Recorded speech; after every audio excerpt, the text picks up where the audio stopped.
understand Lucas Reichel had some trouble getting in. Do you expect him to be able to play? Yeah, he's resting. He's probably coming in right about now. I had spoke to him this morning, and he was going to go take a rest and come back and play. So we look forward to that. Patrick told us yesterday that Kevin spoke a lot about him. Yeah. His own experience. What can you draw out of what Kevin's told you? What do you know about him? Well, he's a playmaker. He's he can make plays. He's got good hands and a good hockey brain. So with what happened, as you guys are aware of, two centers going down quickly like that in Washington, the young guys have done a great job. But to get a piece right now while the others mend is a good thing. Who are you looking to play him with? Looking probably Kane and maybe Best, but that's what it looks like. He just caught me off Yeah, guard there, sorry, and he's laughing. So, yeah. Yeah, and we saw it the last couple of games. You tried a bunch of different combinations as the games went along, too, I think. Was that just because you've got sort of so many challenges with your lineup? Well, you're managing. Those weren't even because I wasn't unhappy with some of the way the lines were going. It was more of matchups as far as like you have a couple power plays and you got a couple PKs, and then all of a sudden their top line's coming out next. They are, and you're trying to get things layered.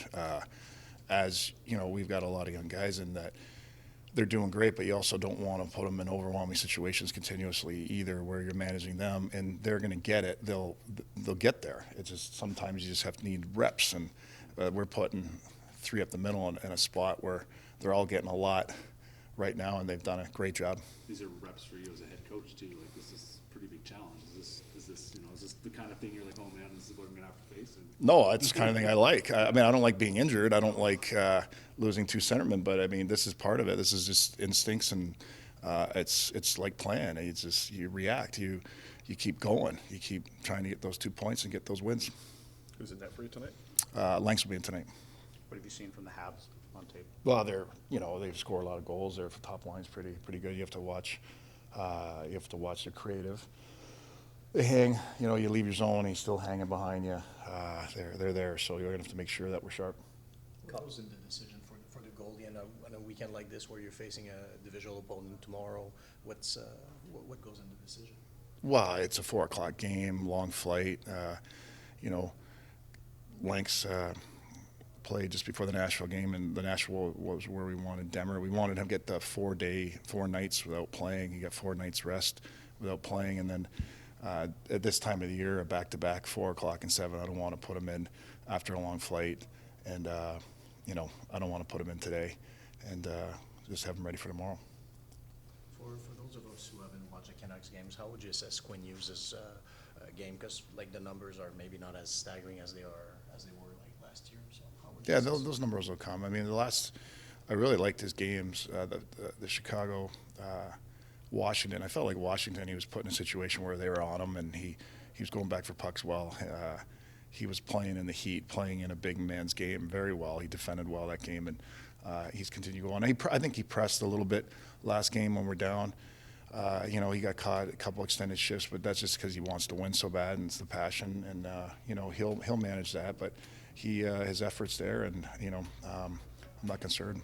You've seen him press, a time before. But, do you have to say anything to him to sort of just calm down, or does he know himself? He knows. He knows. We have a good relationship, and he'll come in. I haven't seen him yet today, so he'll come in today, and he'll know what I'm thinking just by looking at me, and I'll know what he's thinking. So, yeah, we got to get back at it, right? We got a 4:00 game. You don't want to put too much on their plate either. They want to get in here, get them ready to go for a new opponent, and we got another one tomorrow. So, Nashville's behind us. With Reichel coming in and Mancini getting called up, is there any other lineup changes tonight? No, that's it. Oh, Is Mancini back in? Mancini's not in tonight. No. I may go a bit off topic. As a former Nordique, what was your reaction when you saw the jerseys this week? Oh, they're beautiful jersey. I love them. To be honest with you, I wasn't happy when I got drafted there because the Leafs had a few picks when I was from Toronto, but it worked out for me. So I have great memories, and I loved it playing there. If I may, I grew up in Rimouski. Okay, yeah. We were quite happy to have you there. Oh, well, thank you. I enjoyed playing there for sure.